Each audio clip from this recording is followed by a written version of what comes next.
You ask Tiger to solve. This deals with linear equations with one unknown. The final result is b=90. Let's solve it step by step. Simplify the expression. Group like terms.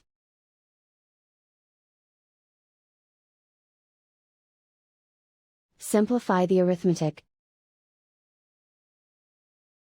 Convert the integer into a fraction. Combine the fractions. Combine the numerators. Simplify the arithmetic. Group all constants on the right side of the equation. Subtract 45 from both sides. Simplify the arithmetic.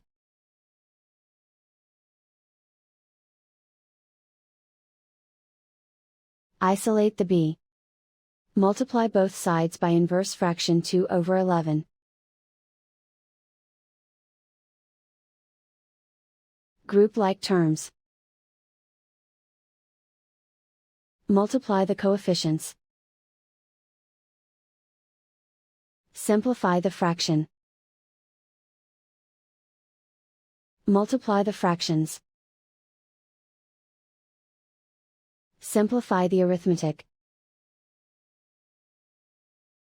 And so the final result is b=90.